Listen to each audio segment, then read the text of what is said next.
todo mundo pode te ensinar. Então, acho que assim, o pai tá aprendendo com o filho. O pai tá aprendendo com o filho, muito, né? E a gente pode aprender com qualquer pessoa, na organização, na vida pessoal. Não existe isso, eu vou aprender com o meu líder. Às vezes, o cara que é seu colaborador tá te ensinando muito mais do que o seu líder.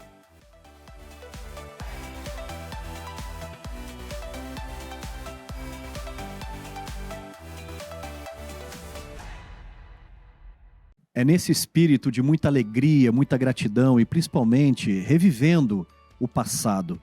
O programa Entrevista 50 CIOs, onde nós capitaneamos boas histórias aqui que vão abrilhantar depois as nossas edições do livro Por Trás da TI.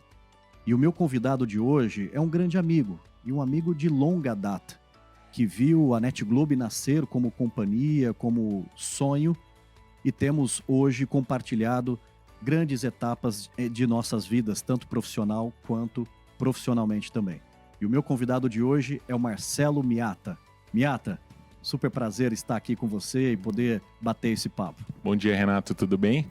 O prazer é meu, né? Como você falou, eu vi a NetGlobe nascer de um projeto de MBA, né? Você atendia a gente comercialmente aí, na época de Fordog, lá atrás, né? 20 e tantos, talvez 30 anos atrás. Então é um prazer ver o que a NetGlobe se tornou, né? O tamanho de empresa, a importância aqui no mercado da região. Então, assim, é um prazer estar aqui e poder contribuir com esse projeto. Eu que agradeço. E principalmente saber que a sua história, né, tem a grande chance de poder impactar um jovem que mora aqui em Campinas ou que mora em qualquer lugar do Brasil, que possa escutar essa nossa conversa, né, e se estimular para se interessar mais pela vida em TI, pelos estudos, né, por uma carreira executiva. E eu queria começar, Miata, dando vários passos lá para trás, né, perguntando como que foi a sua infância, questões de família, valores de família. Queria relembrar um pouquinho desse seu tempo. Vamos lá, né? Eu sou aqui de Campinas mesmo, né? Como você comentou. Então, eu nasci em 71, já faz bastante tempo. O pessoal brincou comigo recentemente que eu já tenho meio século de idade, né? Quando você fala 50 anos, tem um peso. Quando você fala meio século, tem outro peso, né? Então, já faz bastante tempo. Minha infância toda, eu sempre morei em Campinas. Hoje eu moro em Valinhos, mas praticamente Campinas, né? Cidade aqui da região. Então, assim, foi uma infância bem legal, né? Acho que muito diferente do que o que a gente tem hoje, né? A gente estava falando um pouquinho antes sobre isso. Hoje as crianças estão muito mais na frente dos computadores, na frente dos jogos, né? É uma geração muito mais eletrônica do que foi a nossa no passado. Mas é uma infância, eu adorava, né? Tá com os amigos, joga bola, joga bolinha de gude, anda de bicicleta, anda descalço na rua, tá sempre fora de casa, né? Hoje é super difícil, né? Quem não mora em condomínio, por exemplo, infelizmente, por conta das questões de segurança, acabam tendo que deixar seus filhos presos dentro de casa, né? Uma coisa que a gente não tinha, né? Você saía na rua, ia brincar, né? A mãe e o pai ficavam tranquilos porque não tinha os riscos e os perigos que existem hoje, né? Então, acho que essa é uma diferença muito grande e eu me divertia muito. Eu gostava muito de estar com a galera ali da rua, de brincar. Foi bem legal. E aquela época, né, Miata, que a gente tinha duas preocupações. Ir bem na escola, né, que eu queria saber como que você se desempenhava na escola, e brincar. E brincar muito, e chegar sujo em casa, porque era a maior satisfação nossa dizer, o dia valeu, né? A brincadeira hoje foi daquelas boas, né? Como que você era na escola nessa época? Eu sempre fui um bom aluno, né? Eu não gostava muito de estudar. Então, por conta disso, eu sempre era muito quieto e prestava muita atenção nas aulas.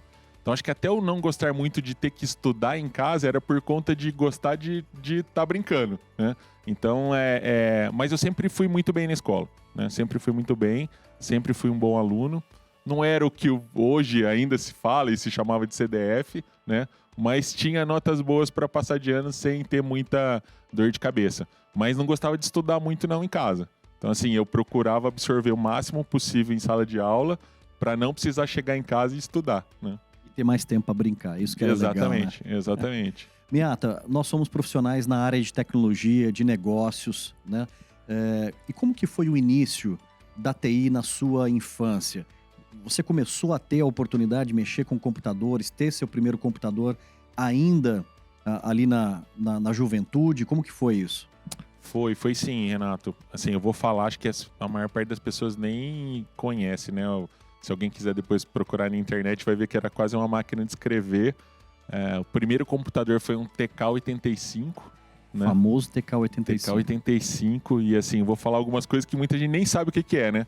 E a gente ia carregar joguinhos, colocava um gravador conectado nele, com uma fita cassete, né? Então, os gráficos, não precisa falar que eram gráficos terríveis, né? Mas ali foi o primeiro contato, né? Então, e ali eu já me apaixonei por tecnologia. Começava a despontar, então, né? Não vou nem saber te falar que ano que foi isso, mas 13 anos, 14, 82, 83, mais ou menos por esse período. E aí já começava a se falar um pouco de tecnologia, né? Óbvio que não da mesma maneira que hoje, mas ali foi o meu primeiro computador e foi aonde eu me interessei por tecnologia. Tanto que logo em seguida, terminando o que era o ginásio, né? E aí, decisão de fazer colegial, a decisão foi de ir para um colegial técnico na área, na época de processamento de dados, né? Então, de tanto que isso me impactou, né? Então, acho que ali, mesmo que inconscientemente, já era uma questão de ver aquilo como uma possibilidade profissional, né? Então, acho que foi o grande começo mesmo. E a época de colégio técnico, muitos dos entrevistados que passaram por aqui, né, vieram dessa linha de ter passado por um colégio técnico. Ele nos conectava com o que havia de mais moderno na época, né? Porque ter um computador em casa eram para poucos, né, Miata? E no colégio técnico, você, além de ter os computadores à disposição, começava a ter professores, ali as primeiras linguagens de programação. Parece que o negócio tomava um corpo mais sério, né? Falando de colégio técnico, ou seja, quais foram os grandes propulsores depois do seu caminhar por uma carreira profissional? Como você comentou, antes, assim, era muito difícil, os computadores sempre foram muito caros, né? Era uma época que o Brasil não tinha esse desenvolvimento, então tudo de verdade era importado. Então era difícil você conseguir ter acesso às tecnologias e a esse tipo de conhecimento. O colegial técnico, acho que foi meio que uma junção de duas coisas, né? Do gosto pela tecnologia, mas também já vislumbrando, eu nunca fui de família abastada, vamos dizer assim, né? Então, assim, já era vislumbrando a questão de, ao sair do colegial técnico, já ter uma carreira e já poder começar a trabalhar antes mesmo de ingressar na faculdade. Então, acho que esse foi o grande ponto, né? Então, conheci muitas pessoas que eu trago até hoje como amigos, né? Pessoas que eu ainda falo. Tive excelentes professores. Estudei numa excelente escola, na Escola Salesiana São José, ETEC, né? Era uma das poucas colegiais, era um dos poucos colegiais técnicos que a gente tinha aqui em Campinas, mas o estudo era muito bom. Eu fui a segunda turma de processamento de dados. Então, assim, foi bem inicial mesmo. Óbvio que teve muitos testes, muitas coisas aconteceram quase que pela primeira vez na ETEC, mas foi muito legal. E você falou das tecnologias, eu lembro quando chegou o 286, né? Que só o terceiro ano tinha acesso, quem era do primeiro e do segundo ano não podia entrar no laboratório do 286, né? Os disquetes de 5 polegadas. Então, tem bastante coisa que aconteceu. E eu consegui acompanhar muito dessa evolução da tecnologia no Brasil, né? Isso nos deixa muito felizes, né, Miata? Porque era uma época que estudar era o único recurso que você tinha de aprender, né? Era estudar por, muitas vezes, apostilas, nada muito digital, tudo muito físico, né? Correr atrás das informações, e hoje a gente vê a velocidade, né, que a tecnologia está imprimindo nos tempos de hoje.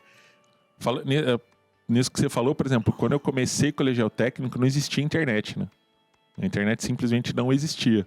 E é o que você falou, ou era um livro, ou era xerox de um livro, uma cópia de um livro, né? A gente até chama de xerox, né? Mas era uma cópia de um livro. Então era a única maneira que a gente tinha de acessar a informação, né? Existiam e eram muito usadas as bibliotecas, né? Que hoje praticamente estão morrendo, né? Miata, você tem uma trajetória na sua carreira muito interessante, que você faz um colégio técnico, né? Você é um profissional que entende, conhece de tecnologia, mas você muito cedo se descobre como com uma vocação de gestão de pessoas. Você é uma pessoa muito orientada a gente, né? Desde quando eu te conheço, você é sempre muito jeitoso com pessoas, muito preocupado com as pessoas, em desenvolvê-la. Como que foi esse início da carreira, mas não seguindo necessariamente uma carreira técnica, e sim uma carreira de gestão em tecnologia e tendo grandes pessoas no time, especialistas? Então, eu não sei, né, se esse é o melhor caminho, né? Mas eu saí do colegial técnico, eu já trabalhava, né? Já fazia algumas coisas enquanto estudava. Logo que eu saí do colegial técnico, aquela questão, né, de já conseguir um emprego. Então, ela aconteceu, realmente já saí do colegial técnico empregado. Era um recurso que era muito buscado na época, ainda hoje, né? Mas acho que tinha uma demanda crescente de profissionais de tecnologia. E aí eu comecei a trabalhar e fui fazer faculdade, né? Fiz a minha faculdade, tentei ir para uma outra área. Comecei a faculdade de engenharia, né? Influenciado por um gestor que eu tive. Não era minha praia, né? Assim, fiz os 2 anos de engenharia de produção. Falei, caramba, não é isso, né? Voltei, fui fazer análise de sistemas na PUC. E aí, terminando o curso de análise, né? Já trabalhando nessa área, falei, caramba, o que eu vou fazer agora, né? Então, não queria parar de estudar. Mas aí a decisão era, eu vou partir mais para a parte técnica ou eu vou partir para a parte de gestão, né? E essa foi o grande ponto, né? Como eu falei, não sei se é o melhor caminho nesse momento já ter que decidir o rumo da sua vida, né? Talvez esperar um pouco, mas foi o que eu fiz naquela época, né? E aí eu falei, pô, se eu for para a parte técnica, eu tenho que ser o melhor técnico que eu puder. E a mesma coisa para o lado de gestão. E aí naquela época a decisão foi ir para o lado de gestão, né? Então assim, acho que experiências passadas, né? Eu sempre fui a pessoa que era o líder da classe, cuidava de formatura. Então, sempre tive envolvido nessa questão de gerenciar e tomar conta dessas atividades. E aí a decisão foi para ir para o caminho da gestão. Então, logo em seguida que eu acabei a faculdade, já fiz um MBA de gestão empresarial e aí fui pautando os meus cursos e toda a questão de adquirir novos conhecimentos para a parte de gestão, mesmo ainda não estando num cargo de gestão onde eu trabalhava, né? Então, nessa época eu era um analista de sistemas, não tinha pessoas embaixo de mim, mas já era o que eu queria, ser gestor de pessoas. Que legal, que história bacana. Miata, são próximos de 35 anos, né, profissionais, ou seja, você já tem uma jornada super longa, né? E você carrega uma característica na sua jornada, que é ter estado em projetos durante bastante tempo. Ou seja, você permanece muito tempo nas empresas aonde você passa, né? Eu queria abrir um capítulo para a gente falar um pouquinho sobre isso, né? Como eu comentei, eu entrevisto muitas pessoas aqui com essas características também, e não tem uma fórmula mágica, né? Ou seja, o que tem é o jeito que cada um faz, né? O quanto que esses projetos estão alinhados com o seu propósito, o quanto que você tem pista para andar dentro desses projetos. E você, inicialmente, né, na sua carreira, você tem ali uma trajetória de próximo de 20 anos em uma companhia. Conta um pouco como que aconteceu isso na sua trajetória. A gente estava conversando um pouquinho antes, né? E eu brinco com as pessoas que eu fiquei 19 anos no mesmo lugar, mas passei por 4 companhias diferentes, né? Que foi essa de 19 anos que você falou. Então, quando eu entrei, ela se chamava Salisbury Laboratórios. Ela era uma indústria americana. Ela foi comprada pela Solvay Saúde Animal, que era uma indústria belga, né? Uma cultura completamente diferente do americano para o europeu. A gente voltou para os americanos de novo, aí a divisão de saúde animal foi comprada pela Fordoge. E aí a Fordoge, que fazia parte do grupo White, foi comprada pela Pfizer, né? Então, desses 19 anos, né, as pessoas às vezes se escutam falando assim, mas o ideal do profissional é ficar 4, 5 anos no lugar e mudar, né? E eu fiquei praticamente 20 anos nessa empresa. Mas assim, todas as oportunidades profissionais, né, pessoais e de adquirir conhecimento me foram dadas nesses 20 anos, né? Então eu comecei nessa empresa como auxiliar administrativo e cheguei ao cargo de gerência. Comecei na parte de sistemas, englobei infraestrutura e aí cuidando da TI como um todo, né? Então eu tive oportunidade de carreira, eu tive oportunidade de participar de vários projetos desafiadores, eu comecei meu conhecimento mais global, né? Porque quando você trabalha numa multinacional, no começo, nos cargos como analista, programador, era uma atuação mais local, mas aí quando você começa a passar para um cargo de supervisor, de gerência, aí você começa a trabalhar com a matriz, aí você tem vários projetos internacionais. Então, eu acho que assim, tudo isso foi acontecendo, eu fui evoluindo como profissional, participando de N projetos muito interessantes, e tinha um ambiente de trabalho super bom. Então, assim, tudo que eu precisava estava ali, não tinha motivo nenhum, né? Eu nem cogitava em sair daquela estrutura, né? Aí, obviamente, quando virou Pfizer, tiveram outras questões de trabalhar em São Paulo, que não era uma coisa que eu queria naquela época, e eu acabei saindo, mas foi só por conta disso. Porque também já tinha uma oportunidade profissional interessante, mais para o business na Pfizer, que eu só realmente não abracei por conta dessa dificuldade física, né? Então, nesse momento, eu privilegiei o lado pessoal em detrimento do profissional. Né?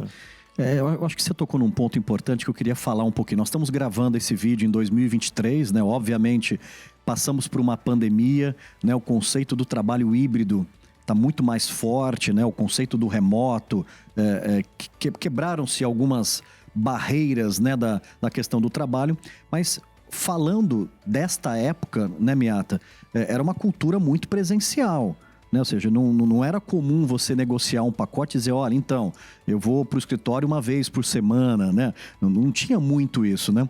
Eu queria falar um pouquinho dessa época, né? Ou seja, de que construir uma carreira executiva, né, sempre foi muito aquela questão de dar o exemplo, ser o exemplo, né? Abraçar muito as causas da companhia, os times. Queria que você falasse um pouquinho, né, do jeito que foi e do jeito que está hoje, principalmente nessa questão dos modelos de trabalho. Você comentou um pouquinho de gostar de pessoas, né? Eu sempre gostei muito dessa gestão de pessoas, né? Eu acho assim que eu sinto falta de algumas coisas, né? Acho que tem prós e contras, né? Eu sempre gostei de estar todo mundo junto, de trabalhar todo mundo junto, né? E a pandemia, ela trouxe essa nova realidade que já estava começando a acontecer, né? Então, na Elsys, a gente tem time de desenvolvimento, e aí já era uma coisa que já gerava uma dificuldade mesmo antes da pandemia. Então, assim, a gente está aqui na região de Valinhos, né? Em Valinhos. Precisamos contratar desenvolvedor. Então, vamos trazer alguém que é da região. Primeiro que você já compete com gigantes aqui da região, né? CIT, Móvel, você já está competindo com sonhos de consumo para quem é desenvolvedor. E aí você contratar, e aí você fala assim, mas é presencial. Então, esse pessoal, mesmo antes da pandemia, já buscava trabalhar de casa, né? Então, muita gente já falava, mesmo estando aqui em Campinas, falava, presencial eu não quero, né? Se fosse para trabalhar em casa, ok. E sempre teve nas empresas, né?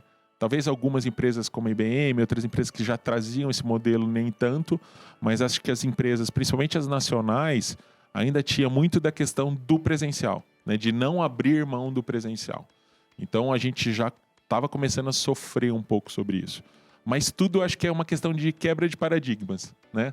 Porque você conversava, por exemplo, com áreas administrativas, controladoria, financeiro, G&G. O meu trabalho não dá para fazer de casa. Porque eu tenho documento, porque eu tenho isso, porque eu tenho aquilo. Aí chegou numa semana, a gente falou o seguinte, amigão, na semana que vem você já vai trabalhar de casa. E a gente não sabe quando a gente vai voltar, né? E todo mundo trabalhou de casa, né? Então todo mundo foi. Óbvio que para algumas áreas foi mais difícil, para outras áreas foi mais fácil, mas todo mundo trabalhou de casa. E hoje, se perguntar para todo mundo prefere o modelo híbrido. Acho que assim, comparando uma coisa com a outra, né? Para mim, né? Eu acho que as duas grandes vantagens é o quanto trabalhar de casa melhora a qualidade de vida, né? Então, falando de mim propriamente dito, né? Quando eu entrei na pandemia, quanto tempo fazia que eu não almoçava com meu filho? E a gente passou a almoçar todos os dias juntos, né? Então, ter mais horas de sono, né? Então, assim, a pandemia e esse modelo de trabalhar de casa trouxe essa vantagem. E também, para mim, acho que como experiência de conhecer pessoas no seguinte sentido, né? Hoje, na minha equipe de desenvolvimento, eu não tenho ninguém mais de Valinhos. Eu tenho pessoas espalhadas no Brasil inteiro. Então, quando eu teria a oportunidade de conhecer e trabalhar com essas pessoas, se não fosse por esse modelo novo, né? Eu estaria restrito a esse mercado daqui. Então, hoje, eu tenho profissionais sensacionais que estão espalhados no Brasil inteiro. Então, no Sul, no Nordeste, Curitiba.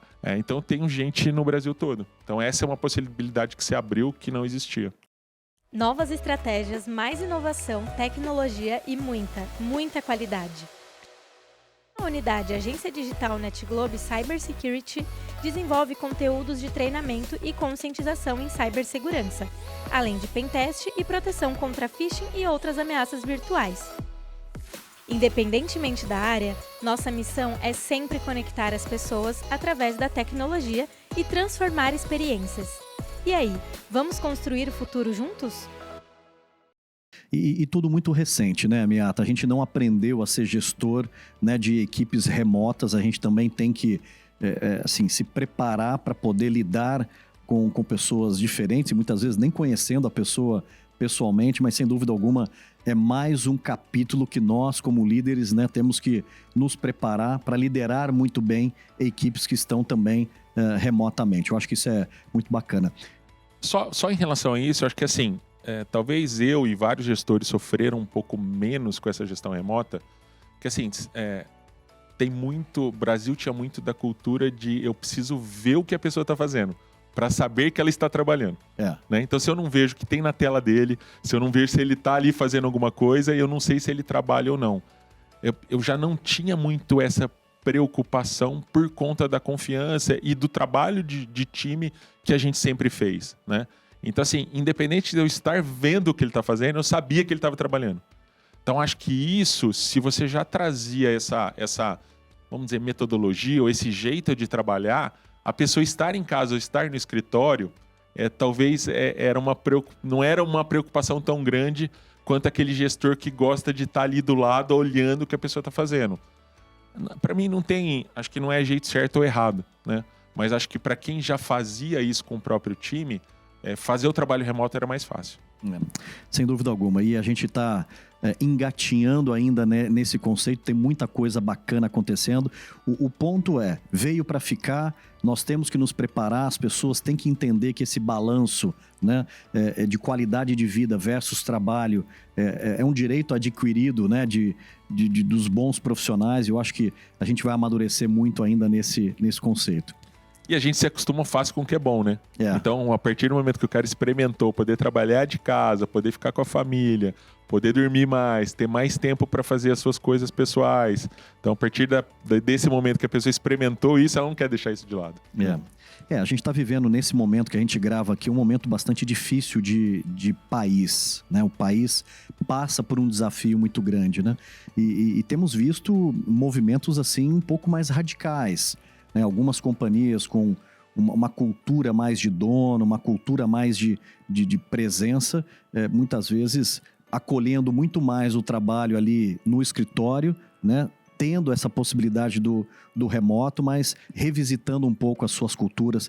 Assim, nós somos um bebê ainda nesse quesito, né, do futuro do trabalho. Mas o mais legal de tudo isso é que houve um diálogo, né, e essa busca de acomodar melhor, né, os anseios de cada um, os anseios do negócio. Não tem certo, não tem errado. O que funciona bem para cada uma das culturas, eu acho que é o que tem que ser atingido, né? Eu acho que o que você falou agora que é muito importante, né? Não existe certo e errado, né?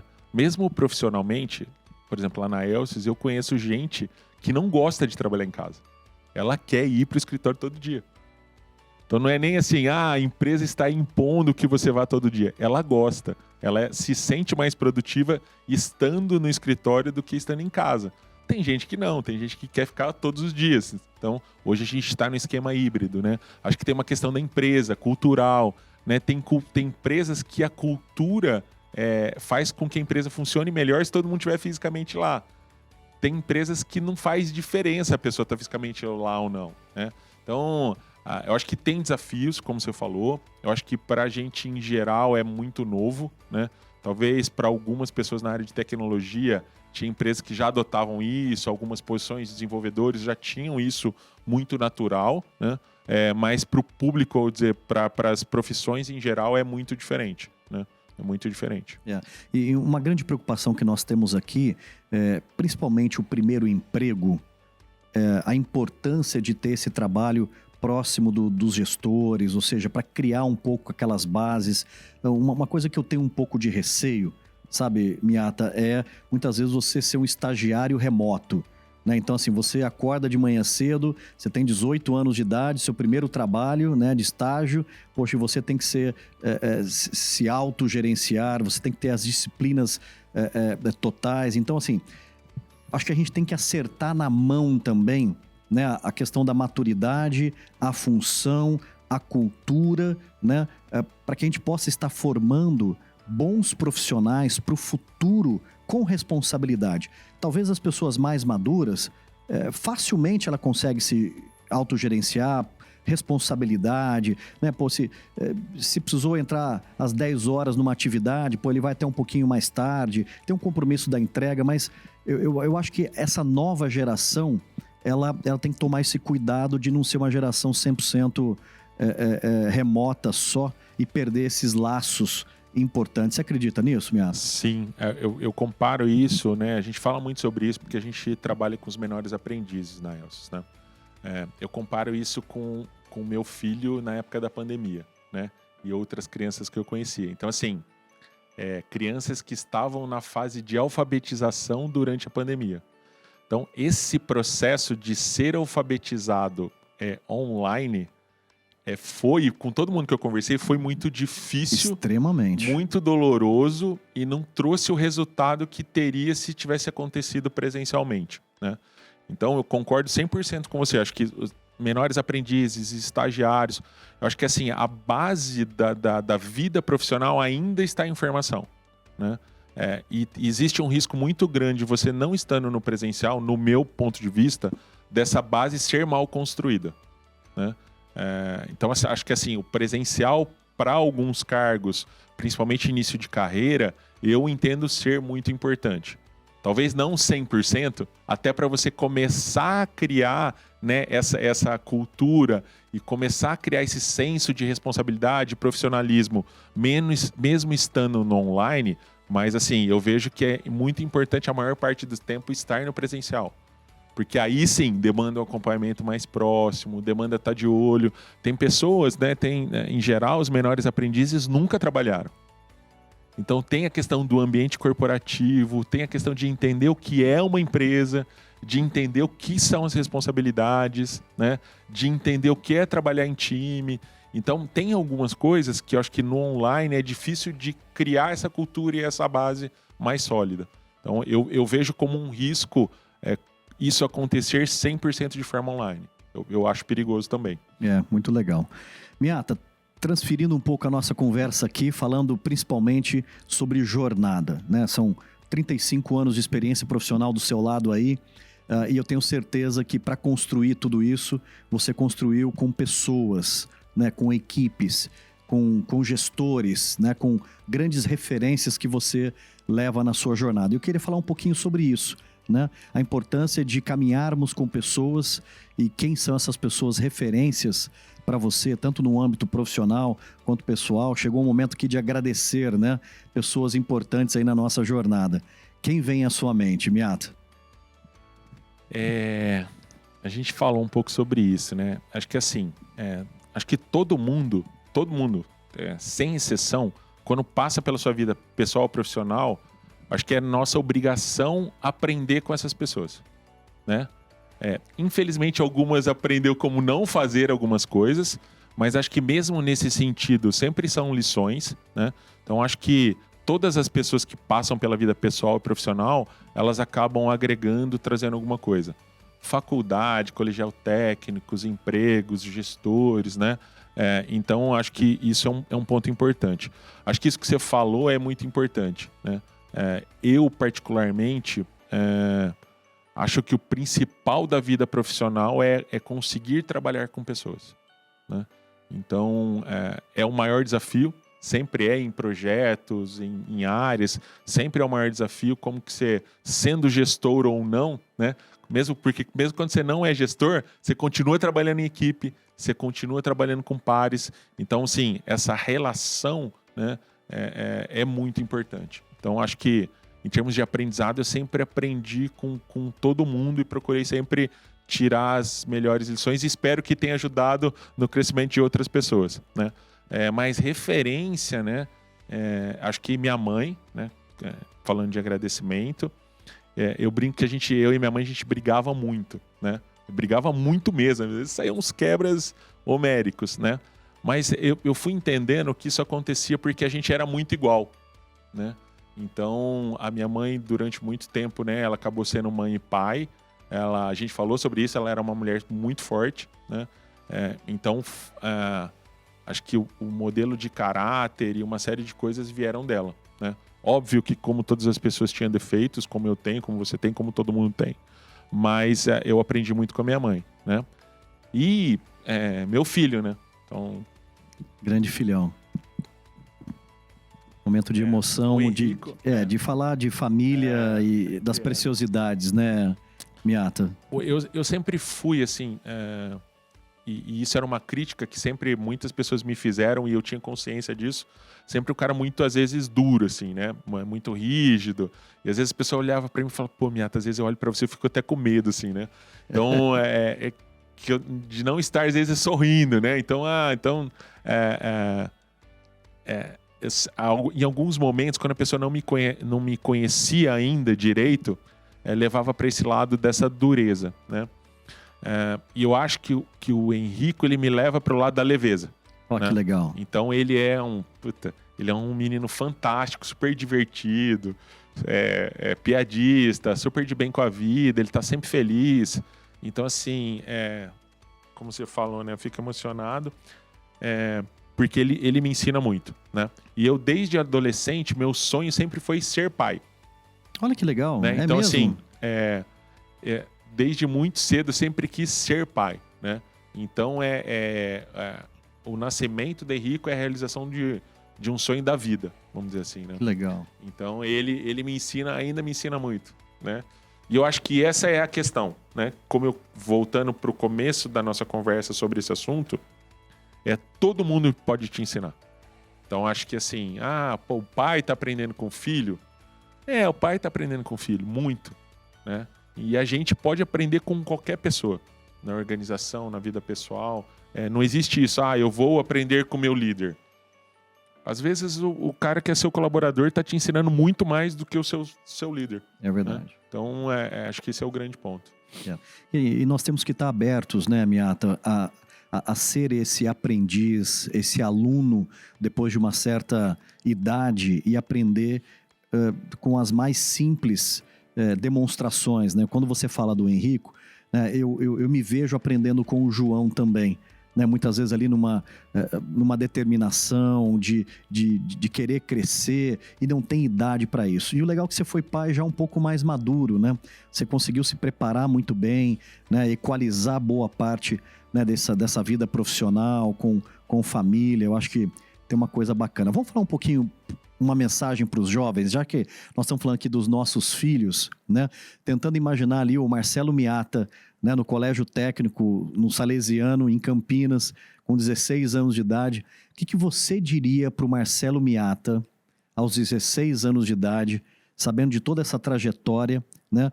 E você recomendaria que ele seguisse essa jornada em tecnologia, seja, que realmente foi e é a profissão do futuro? O que você diria para um jovem, para você mesmo, ali aos 16 anos de idade, querendo decidir carreira? Lá atrás não existia muito carreira de TI, né? Não. Quando você falava de TI, você falava assim, eu vou fazer o colegial técnico de processamento de dados E aí eu tenho 2 possibilidades de faculdade. Ou eu vou fazer análise de sistemas, ou eu vou fazer ciência da computação, né? Uma mais ligada para software, uma mais ligada para hardware e desenvolvimento.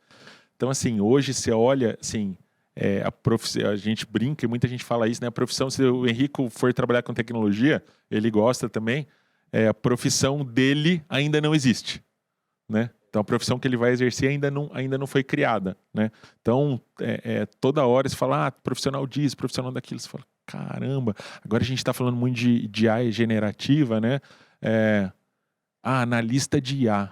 Quando que há 2 anos atrás, 1 ano atrás, falaram assim, vou estar contratando gente para trabalhar com desenvolvimento e implantação de inteligência artificial generativa na sua empresa.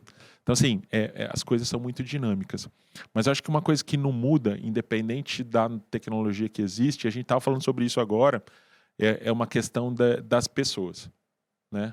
Então, eu acho que às vezes, quando o profissional vai se dedicar para essa parte de tecnologia, ele acaba focando só na tecnologia. Eu acho que assim, a gente nunca pode esquecer as pessoas, né? Então, os relacionamentos, a questão do aprender com as outras pessoas, a questão de trabalhar em equipe. Então, acho que, às vezes, as pessoas que vão para a área de tecnologia, e, de novo, não é uma crítica, né? Acho que é só às vezes, é uma característica até da área, né? Às vezes você fala assim, o desenvolvedor é bom se ele é um desenvolvedor que fica quietinho ali, focado em fazer o dele, né? Então ele senta na frente do computador e fica ali digitando código e esse cara é o cara bom. Será que é? Né? Então, que oportunidades que ele está perdendo de agregar mais ao negócio se ele estivesse conversando mais com as outras pessoas, se ele estivesse interagindo com as outras áreas. Então, assim, eu acho que, óbvio, tem personalidades, né? Tem gente que é mais tímida, tem gente que é mais expansiva, mas procurar sempre esse relacionamento, procurar aprender com as pessoas, se permitir ter os relacionamentos e ter esses aprendizados, né? Eu acho que isso foi mudando a minha trajetória profissional, o quanto eu fui aprendendo com as pessoas. E hoje, né? Hoje, por exemplo, aceitei um novo desafio dentro da Elsys, né? Acho que a gente nem falou muito sobre isso. Eu cuidava da área de tecnologia e agora foi criada uma área de CSC, um Centro de Serviços, e aí eu assumi essa área, né? Então, além de tecnologia, eu estou com saque, com suporte à nossa rede de distribuidores, com assistência técnica e facilities, que é a questão mais interna. Então, assim, é muito atender o para fora da Elsys, né? Então, é uma experiência que eu nunca tive, está sendo muito legal, está sendo enriquecedora. Por quê? Justamente por essa possibilidade de você entender o que o cliente quer diretamente. Quais são as dores do cliente lá na ponta e como a gente pode mudar o nosso jeito de ser para ser um melhor fornecedor, para ser um melhor parceiro para o cliente, para o distribuidor, para a nossa rede. Então, assim, mas tudo está calcado o quê? No ouvir, no entender as pessoas, no entender os problemas, né? Então, talvez se eu não tivesse tido essa trajetória, né, nesse sentido, essa oportunidade, essa porta de assumir o CSC não teria se aberto, né? Então, acho que o grande conselho a chave de tudo está nas pessoas. Tem uma frase que até um workshop que a gente fez, né? Foi solicitado que cada gestor falasse assim, uma frase, né? Fiquei, puta, o que eu vou falar? Caramba, né? E acho que ficou, e aí depois a gente gravou lá, que é usar a tecnologia como meio, não como fim, né? Então, acho que esse é o grande ponto de você trabalhar com tecnologia. Não é a tecnologia pela tecnologia, mas qual é o problema que ela vai resolver? A quem que ela está ajudando? Como que eu faço a minha empresa crescer a partir do uso da tecnologia, né? Como que a tecnologia é um diferencial de negócio? Como que eu torno a vida das pessoas melhor, né? Acho que o propósito da Elsys é conectar pessoas para transformar vidas, né? Então, acho que esse é o ponto, como que eu, como tecnologia, consigo conectar mais pessoas e transformar mais vidas, né? Então, de novo, é sempre pessoas. Então, acho que esse é o grande ponto que eu acho que vai ajudar a carreira e vai fazer as pessoas crescerem profissionalmente e pessoalmente. Parabéns, que legal, que belo desafio, né? Ou seja, e que seja assim, tecnologia facilitando a vida das pessoas sempre, nunca buscando a substituir. Marcelo Miata, Super bacana o nosso bate-papo. Obrigado pela sua generosa contribuição de estar aqui colocando a sua história como uma fonte de inspiração nessa nossa conversa. Parabéns pela sua jornada. Imagina, eu que agradeço, né, Renato? Acho que falando em fonte de inspiração de novo, né? Eu vi a NetGlobe nascendo, né, como um projeto de MBA e hoje é o que a gente vê aqui, né? Ainda vou ter a oportunidade agora de você me mostrar as instalações novas que eu ainda não conhecia, né? Mas assim, é um grande prazer contribuir para esse projeto que eu acompanho. A gente falou um pouco na pandemia, né? A gente teve uma live também durante a pandemia. É verdade. A gente conversou. Então, assim, te admiro muito como profissional, como pessoa, o que você construiu, né? E é um prazer, de alguma forma, poder, como você disse, ajudar quem vai assistir e, de repente, ser uma inspiração, né? Quem me procurar aí pelas redes sociais, acho que pode me contatar. Falar, vi você na entrevista com o Renato, posso bater um papo, vamos falar, acho que está sempre aberto, né? E foi uma honra poder participar aqui. Eu que agradeço. Um forte abraço a você, muito obrigado. Obrigado, Renato. Valeu.